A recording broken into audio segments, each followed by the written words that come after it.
Kita ikuti khidmat Ramadan bersama Ikatan Dai Indonesia. Acara ini bisa ditonton dan didengar di aplikasi Xpeace Radio dan juga di rasiofm.co.id. Rasi Radio Inspiratif dan Informatif. Halo, selamat sore. Assalamualaikum warahmatullahi wabarakatuh. Berjumpa kembali di khidmat Ramadan untuk edisi hari ini di 24 Maret 2024. Belepotan. Ya, dan seperti biasanya acara ini adalah dialog interaktif agama. Untuk kita tentunya bisa menambah wawasan seputar agama Islam, kerja bareng Rahasia FM Magetan dan IKADI, Ikatan Dai Indonesia Kabupaten Magetan. Dan spesial untuk hari ini sudah hadir di studio selaku narasumber dari Persaudaraan Muslimah, Ibu Dr. Reni Kurniawati. Assalamualaikum. Waalaikumsalam warahmatullahi wabarakatuh. Baru pertama juga. Iya. Tahun kemarin sama Mas Agus ya? Iya. Ya Mbak Maya. Sehat ya Bun ya? Alhamdulillah. Saya panggil sehat. Bunda boleh? Boleh. Oke. Dan tema kita hari ini Tibun Nabawi, yaitu menghidupkan sunnah dalam hidup sehat. Nah, tentunya memang kita tahu ya apa yang disunahkan, apa yang dianjurkan ya, katakan seperti itu, memang memberikan manfaat luar biasa kalau kita bisa melaksanakan begitu ya.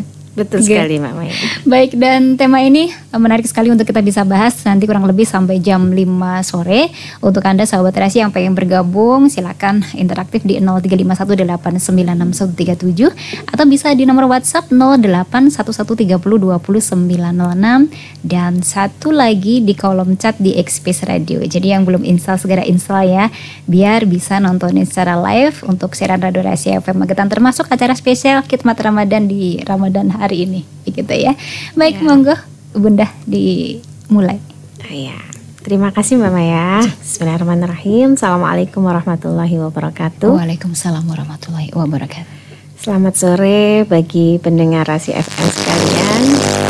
Semoga tetap sehat di hari ke 14 ya. 14 atau 13? 13 atau 14 Ramadan. Insyaallah. 1445 Hijriah. Terima kasih atas kesempatan yang diberikan kepada saya. Jadi sore hari ini kita mau ngobrol ringan, iya, gitu ya, betul. terkait bagaimana itu Tibun Nabawi, menghidupkan sunnah. Iya, karena mungkin latar belakang saya sebagai seorang dokter, maka mari kita menghidupkan cara agar tetap sehat dengan mencontoh Rasulullah Shallallahu Alaihi Wasallam. Ya, mudah-mudahan bisa. Insya Allah gitu ya, kita tetap berikhtiar dengan sepenuh hati, berusaha untuk sekuat tenaga mencontoh Rasulullah, karena kita tahu Rasulullah dan para sahabat itu adalah sosok yang bugar, sehat gitu ya. Sedikit sekali sakit gitu. Jarang sakit. Gitu, ya. Kalau kita sedikit sakit. Sedikit sakit, kebalikannya. Gitu, bedanya tipis sedikit bedanya gitu tipis, ya. Cuman kalimatnya aja diputar-putar ya. Jadi kita sebagai seorang muslim juga dituntut untuk mengikut kepada Rasulullah. Kita berittiba, kita mengikut sunnahnya. Karena kita yakin dalam sunnah Rasulullah itu ada keberkahan, ada kejayaan gitu ya. Dan sosok Rasulullah itu tidak serta-merta melakukan pola-pola hidup sehat itu atas kemauan sendiri. Tentu saja ada instruksi langsung gitu dari Allah.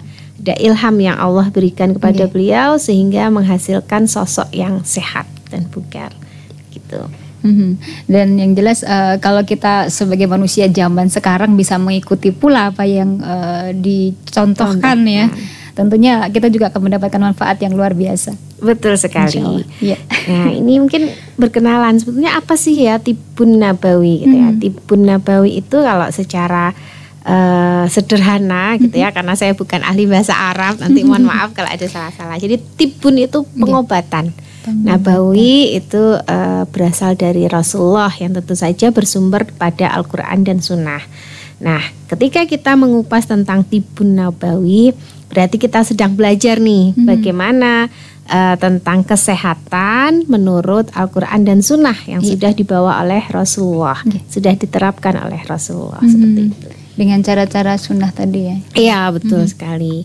Nah, tentunya kita juga harus menggarisbawahi Mbak Maya. Jadi ketika kita membahas Tibun Nabawi bukan berarti kita sedang mempertentangkan antara pengobatan Medis ala Rasulullah dengan Rasulullah. pengobatan yang modern seperti itu. Karena kalau kita membaca sejarah gitu ya, pada mulai abad ke-9, 10, 11, 12 itu banyak sekali tokoh muslim yang menjadi inspirator dunia kedokteran. Ada kita mengenal Ibnu Sina, kemudian Ibnu Rusdi dan sebagainya. Termasuk juga kalau dulu saya kuliah di kedokteran itu ya, kita kan belajar anatomi, biar tahu gimana sih susunan Isi tubuh dari tubuh kita. Iya, itu. Ternyata para tokoh-tokoh muslim dulu itu sudah menemukannya gitu ya. Karena yang selama ini kita bayangkan kan itu Penemuan tokoh-tokoh modern barat gitu. Iya. Ternyata Ternyata tidak. Ya, termasuk alat-alat bedah, alat operasi yang ada dalam ruang bedah itu juga termasuk salah satu penemuan terpenting para ahli muslim di bidang kesehatan pada masa itu. Maka ketika sekarang kita membicarakan tentang Tibun Nabawi, kita tidak sedang mempertentangkan tapi mensinergikan seperti itu. Mungkin menyempurnakan. Ya. Kemudian yang perlu digarisbawahi lagi adalah Tibun Nabawi ini merupakan metode pengobatan Islam yang bersumber dari Al-Quran dan Sunnah, Al-Quran dan hadis, dan juga jauh dari unsur-unsur syirik. Nah, oleh karena itu maka nanti ada beberapa poin yang perlu kita terapkan sebelum kita mencari tahu bagaimana sih biar bisa menerapkan Tibun Nabawi. Gitu. Oke, dan sepertinya akan lebih menarik lagi kalau Anda juga ikut bergabung sahabat Rasi ya. Memang sih masih terlalu awal, mungkin agak kurang greget gitu ya. Bunda, masih mungkin pendahuluan nih. Masih pendahuluan. Jadi kayak belum apa ya yang mau aku tanyain gitu ya. Apa ya? Apa gitu. ya? Ya aku juga sedang mengira-ngira ini. Oke, mungkin belum bisa menebak ini arahnya kemana sih gitu ya? Arahnya sepertinya memang pengobatan ya, yang itu nanti memang ada saatnya akan ada apa ya bertolak belakang dengan mungkin apa yang pernah kita ada di sekitar kita ya, maksudnya mungkin pengobatan yang saya kurang tahu sih, maksudnya mengarah ke syirik seperti apa, kemudian yang sesuai dengan sunnah Rasul itu seperti apa begitu ya. Oke, jadi lanjut nih ya Mbak Maya. Oke, saya mengambil beberapa dalil syar'i ya, sehingga kenapa sih kita harus mengenal Tibun Nabawi dan endingnya kita berharap bisa menerapkan Tibun Nabawi itu dalam kehidupan kita. Yang pertama dalam surat Asy-Syu'ara ayat 80 tuh ya, Allah berfirman, dan apabila aku sakit, dialah Allah yang menyembuhkan aku. Ini adalah kunci pertama, kunci keyakinan pertama dan utama bagi kita seorang muslim, bahwa ketika kita sakit dan kemudian kita sehat kembali, kita sembuh, itu berasal dari Allah gitu ya. Kesembuhannya. Iya, itu kesembuhannya dari Allah dengan cara apapun, dengan alternatif apapun gitu ya. Entah mungkin setelah minum obat, entah setelah disuntik sama dokter, atau ada juga yang mungkin sudah mengenal berbekam dan sebagainya dan sebagainya. Intinya bekam, dulu. Ini berarti salah satu yang memang menjadi sunnah Rasul. Saya pernah dengar sih memang ini pengobatan ini Mbak Maya gitu ya. Waktu itu ngomongnya ini sesuai dengan sunnah Rasul. Jadi bukan sesuatu yang mengarah ke syirik begitu ya. Bekam, baik itu bekam basah, ada bekam dingin juga ya. Bekam basah dan bekam dingin. Baik, sabar dulu, tapi beberapa informasi akan kita hadirkan dulu. Tetap tentunya masih di Khidmat Ramadan. Anda masih mengikuti acara Khidmat Ramadan bersama Ikatan Dai Indonesia. Saudara di Magetan dan seputarnya masih di Khidmat Ramadan, juga masih bersama Dr. Randy Kurniawati. Wow, tadi tentang bekam, saya sedikit pernah melihat dan sepertinya itu menyakitkan. Jadi sesakit itukah, Dok? Bayangannya sakit gitu ya, Mbak? Ya, karena kan kulit digores terus itu kan darahnya keluar sedemikian rupa. Itu kadang-kadang saya berpikir ini alami nggak ya, kan seperti itu ya. Saya takutnya mengarah ke itu tadi ya, ke syirik, karena hampir kalau di luar logika sih menurut saya, kok bisa darah keluar sebegitu banyak dan hitam. Ya kotor lah kayak gitu ya. Terus padahal saya tanya mungkin nggak terlalu dalam ya, nggak sampai gitu ya. Oke. Semoga mungkin bisa jadi salah satu pertanyaan. Oh iya, jadi langsung to the point nih Mbak. To the point nih. Langsung. Itu nanti kembali. Tentang bekam ya, bekam Mbak. Kalau bekam itu, bekam ya, bekam. Kalau Beckham itu kan itu pesepak bola itu, iya betul. David Beckham Mbak. Jadi bekam itu adalah salah satu metode pengobatan yang Rasulullah sarankan ya, karena memang langsung mengeluarkan darah kotor bahasanya. Dulu waktu saya belum tahu, belum ikut pelatihannya, saya tuh berpikir emang ada ya darah kotor, kan secara ini kalau kita secara medis sudah di ini ya, itu loh apa? Gimana? Transfusi. Darahnya diambil itu apa? Iya, ambil darah lah. Donasi. Saya kok jadi lupa. Bukan donor kan, yang donor ya Pak. Donor bukan. Donor maksud saya gitu. Okay. Jadi kalau kita donor tuh kan ngambil darah ya, dan itu kan ya darah kita gitu. Dan itu bersih. Dan itu bersih. Nah, kemudian saya punya kesempatan untuk ikut pelatihan bekam. Ternyata benar-benar dijelaskan bahwa mekanisme bekam itu membuat memang hanya darah kotor saja yang terserap, Mbak. Jadi begitu ditarik itu ya, kan dipompa. Nah, dibiarkan sekitar 3 menit ya, di vakum itu proses pembiusan awal gitu Mbak. Sambil menarik dari aliran darah itu darah-darah yang kotor. Apa buktinya? Ternyata setelah dibedakan di bawah mikroskop itu nampak sekali darah yang keluar dari sayatan bekam, atau sekarang ada metode cetek-cetek gitu ya. Iya, tapi tetap aja itu tetap keluar darah ya. Tetap goresan. Itu namanya bekam basah gitu, karena memang harus keluar darah. Nah, itu yang ditemukan di bawah mikroskop adalah sel-sel darah yang rusak, yang gepeng, yang tinggal separuh, yang mengkeret dan sebagainya. Berbeda sekali dengan hasil di bawah mikroskop dari darah yang kita ambil dari donor. Itu ya ada sel-sel darah yang memang masih segar-segar, masih bagus-bagus begitu. Sehingga alternatif menggunakan bekam ini sangat efektif untuk penyakit-penyakit mulai dari seperti kemeng ya, capek-capek, pusing gitu. Itu dari darah kotor gitu ya. Betul. Kemudian pusing-pusing, sering masuk angin itu juga. Termasuk penyakit-penyakit kronis seperti darah tinggi, kemudian kencing manis, kolesterol tinggi, asam urat tinggi, itu kan banyak sekali. Iya. Itu sangat efektif dengan memakai bekam. Hanya saja memang kalau saya secara medis mengingatkan kita harus mencari memang ahli atau tenaga bekam yang memang tersertifikat.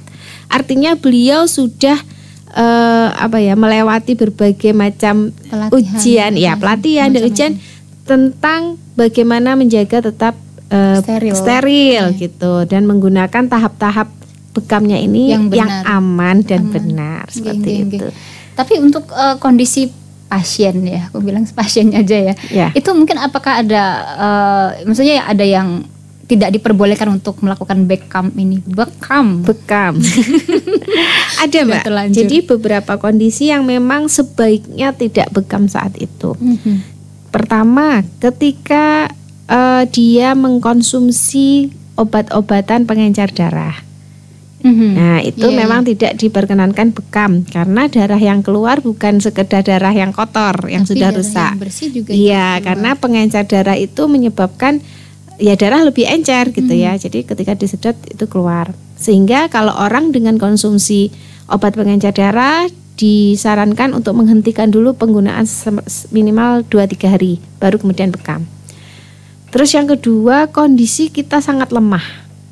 Jadi ini pas badan enggak enak ya, tapi lemes, jangan. Karena apa? malah bisa memicu orang itu mungkin pingsan gitu, Karena darahnya dikeluarkan. Iya, jadi kondisinya semakin membuat dia lemes. Sebaiknya tunggu dulu ketika tubuh lebih stabil seperti itu. Terus yang ketiga termasuk ketika seorang wanita sedang menstruasi atau haid, sebaiknya tidak bekam. Ditunda dulu. Karena dia juga sedang mengeluarkan nanti malah tambah lemes gitu ya. Oke. Kalau bekam kering tadi seperti apa? Saya taunya yang basah ya. Ya, jadi bedanya bekam kering sama bekam basah itu adalah kalau kering tidak melalui sayatan atau tidak menggunakan cetik-cetik itu. Namanya apa sih? Padahal nikmat banget loh Mbak ketika itu cetik. Iya. Rasanya sakit kayaknya kan. Nah, sesakit apa gitu ya pertanyaannya tadi kan. Betul.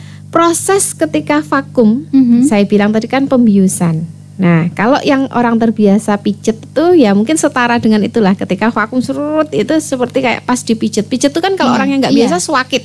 Tapi kalau biasa enak. Nah, kalau orang yang sudah biasa nikmat banget. Kira-kira seperti itu rasanya. Nah, ketika disayat, setelah divakum, kemudian disayat atau dicedik-cedik itu nggak terasa Mbak.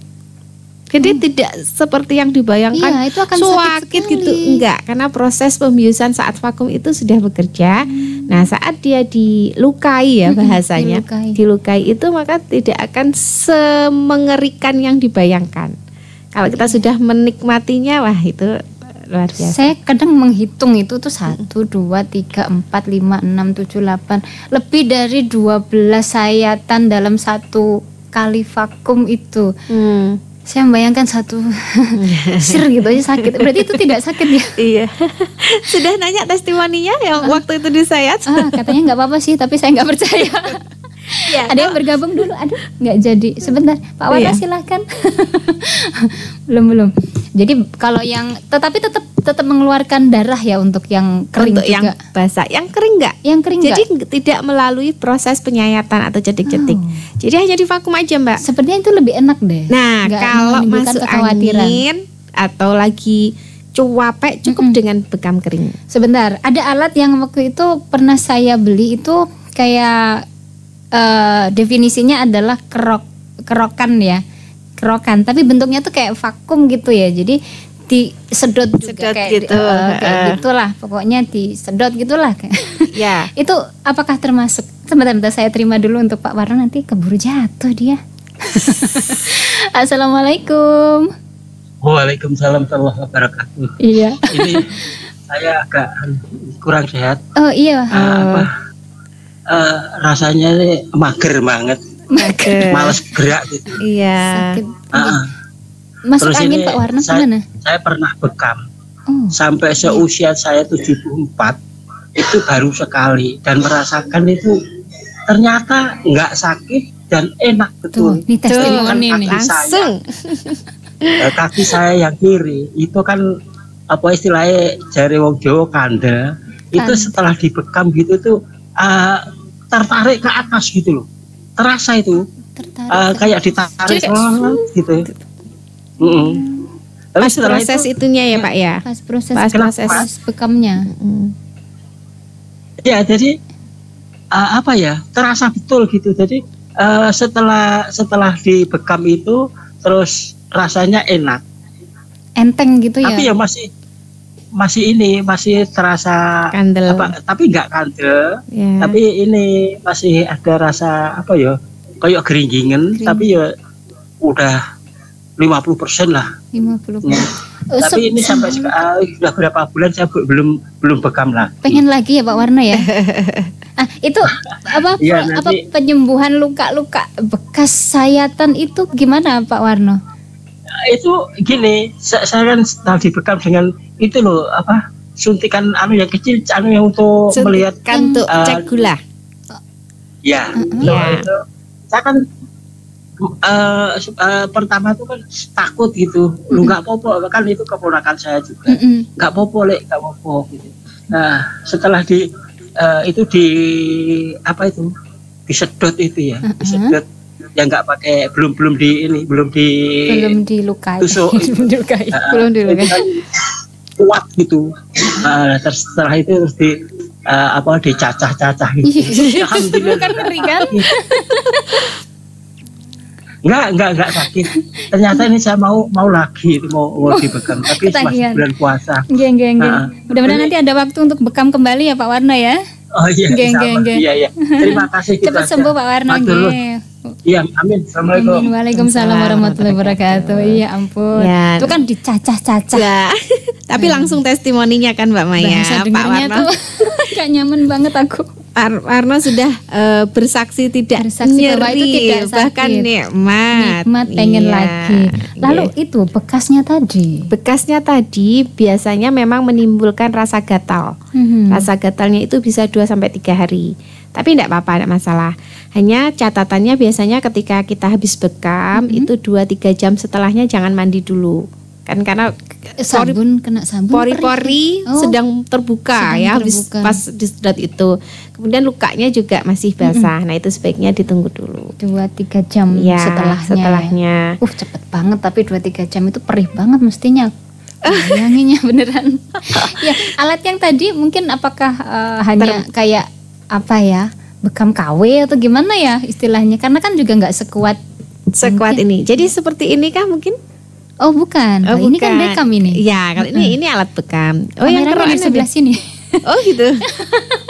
Kelihatan sama ini. Mungkin bentuknya tuh kayak apa ya? Aku bilang kayak apa ya? Gelas. Iya, mungkin kayak gelas, betul. Kayak gelas. Itu dicas gitu kan. Nah, nanti ditempelin terus di apa gitu, terus kayak nyedot diapain ya? Dipencet. Mekanismenya berarti mirip itu, Mbak. Ya? Iya. Termasuk ada kan yang pakai gelas, kemudian ada api dimasukkan ke gelasnya. Kayak pengobatan Cina itu. Itu kan metodenya sama sebetulnya dengan bekam kering. Oh iya, itu kan kayak di api terus dimasukin gitu. Kayak toples ya menurut. Fungsi vakumnya ada di situ. Mungkin alat yang dipunya Mbak Maya itu juga pakai mekanisme yang sama. Mekanisme yang sama disedot itu enggak, gitu. Udah dipakai kan? Satu kali. Itu enak banget Mbak. Jadi Mbak Maya mungkin pulang kerja gini kayak rasa capek di sini kenceng gitu ya. Iya, apalagi kalau bekam basah. Makanya terasa banget seperti yang Pak Warno bilang, ketarik tadi. Tertarik untuk bekam basah. Iya. Nah, mungkin perbedaan dengan kerok. Sepertinya ada yang mengatakan bahwa kerokan ini sesuatu yang sebaiknya tidak dilakukan karena beberapa hal. Ya. Tapi katanya kalau ada yang kalau nggak kerokan nggak enak gitu ya. Ini ada bedanya nggak dengan bekam? Sabar dulu tapi ya. Kita akan dulu sebentar, beberapa informasi kita hadirkan kembali. Anda masih mengikuti acara Hikmat Ramadan bersama Ikatan Dai Indonesia. Sebenarnya semakin menarik sekali obrolan kita. Tadi mau ngobrolin tentang kerokan ya. Jadi gimana kerokan itu? Apakah dianjurkan atau tidak, atau seperti apa?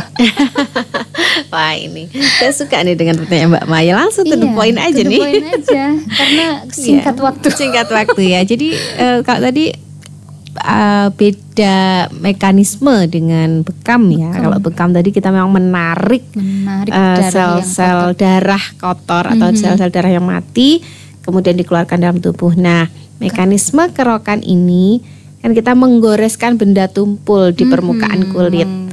Saat digoreskan ya, dikerok itu ya, itu kan menimbulkan rasa nyeri ya, Mbak. Sepertinya iya. Saya belum pernah. Oh, belum pernah juga. Pengen juga.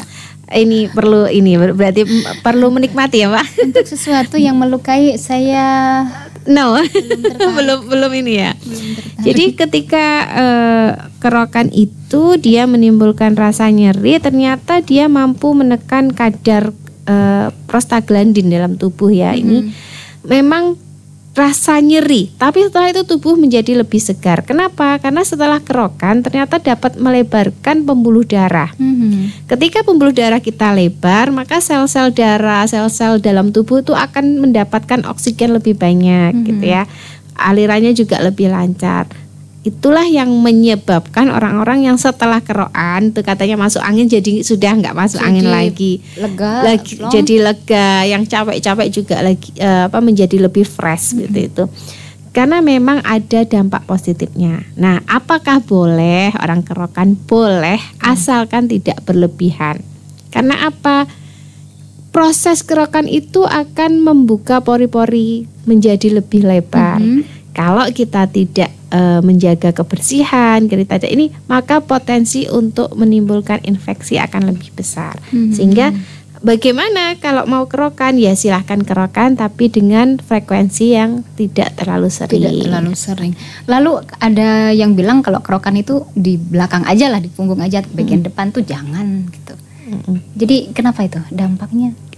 Kaitannya kalau di belakang kita kan bertemunya dengan kulit, otot, tulang gitu ya, terlindungi.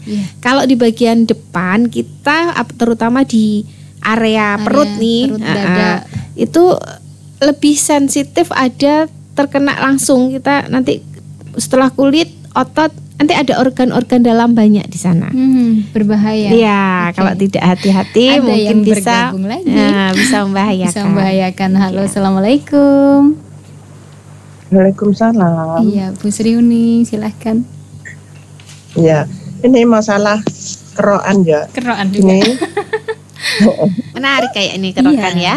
Kapan-kapan satu Iya, tema ini. dulu itu aku itu sering kerokan kalau masuk angin, apa perut kembung, pokoknya hawanya nggak enak, kenceng-kenceng kaku-kaku itu sering saya keroi.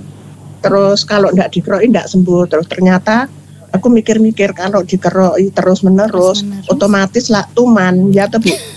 Tuman, dikerok lagi. Terus aku mikirnya gini, mau nek tak keroi terus otomatis pori-pori ini membuka, nek otomatis pori-pori membuka, kan malah sesering mungkin. Nah terus aku begini, aku kerokan saya hentikan, kalau tidak dikeroi memang nggak sembuh, saya hentikan terus alih ke itu apa namanya air yang di botol saya sika. Kompres ternyata, hangat. Ternyata itu saya sika, tak suruh ayai nyeka di belakang yang kenceng-kenceng itu agak keras ditekan-tekan, ternyata itu lebih baik, lebih bagus daripada kerokan. Terus sampai sekarang itu aku nggak pernah kerokan sama sekali, biarpun perut itu kembung, badan itu kenceng-kenceng, kaku semuanya, cukup dengan itu air seka itu. Air hangat diseka. Bisa ya Bu, bisa menggantikan fungsinya ya. Ya, kalau bekam belum pernah sih. Belum pernah. Kalau bekam itu gimana ya? Apa yang mempunyai masalah kolesterol atau masalah tensi gimana Bu? Minta penjelasannya. Soalnya kita itu belum pernah mencoba. tapi pengen kan ada masalah di tubuh gitu loh. Pengen bekam, rasanya itu pengen kok jarine enak. Bekam kan kadang saya ini sering pusing-pusing apa-apa, tapi kalau kolesterol asam urat gula itu saya normal. Sering pusing. Alhamdulillah ya. Tekanan darah itu normal, nggak terlalu tinggi. Iya, ini tapi Bunda pengen rasanya merasakan bekam. Tapi sekarang alhamdulillah. Apa? Iya. Bunda kan sering kesini untuk kontrol. Iya. Ya, kapan-kapan tak pengen bekam. Terus habis itu ya terus saya lanjutkan air hangat itu tadi, panas itu tadi saya teruskan.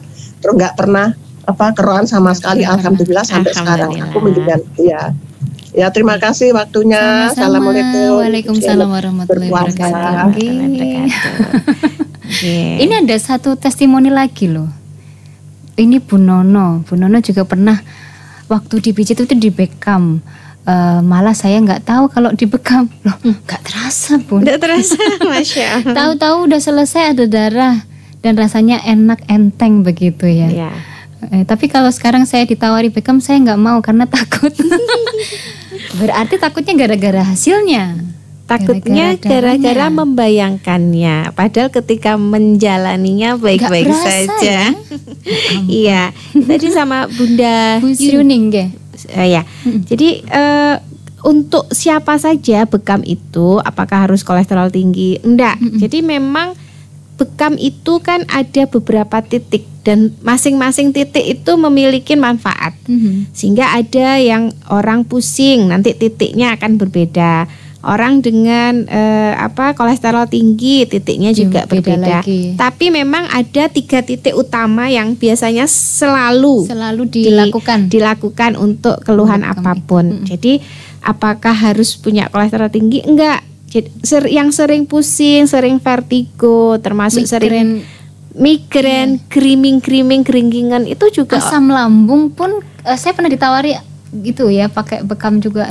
Bisa. Jadi prinsipnya semua penyakit bisa. Semua penyakit bisa. Bisa, kecuali yang saya sebutkan tadi, kondisi yang tidak yang memungkinkan untuk bukan tidak tapi ditunda iya seperti itu. Jadi siapapun boleh berbekam, asalkan memang kita menjalani semua pengobatan itu prinsipnya satu dulu ya. Kita yakin dulu gitu. Kalau kitanya takut terus maju mundur ya enggak ya gitu, kayaknya kurang efektif. Mendingan enggak. Mundur aja. Iya betul. Dan gimana? Apa tadi kerokan tadi ya, alhamdulillah kalau sudah bisa menghentikan kecanduan. Tapi kalau kerokan sekali 2 kali boleh, silahkan, tidak asal nggak terlalu rapat aja ya. Iya, ada yang kecanduan tiap hari harus kerokan itu. Wah, ya itu tadi. Saya membayangkan sudah enggak dan juga kayaknya nggak pengen. Berarti nggak usah saya coba ya kalau kerokan ya, nggak usah. Minum air putih saja yang cukup. Oke, masih ada beberapa informasi kita hadirkan dulu, masih di Khidmat Ramadan. Anda masih mengikuti acara Khidmat Ramadan bersama Ikatan Dai Indonesia.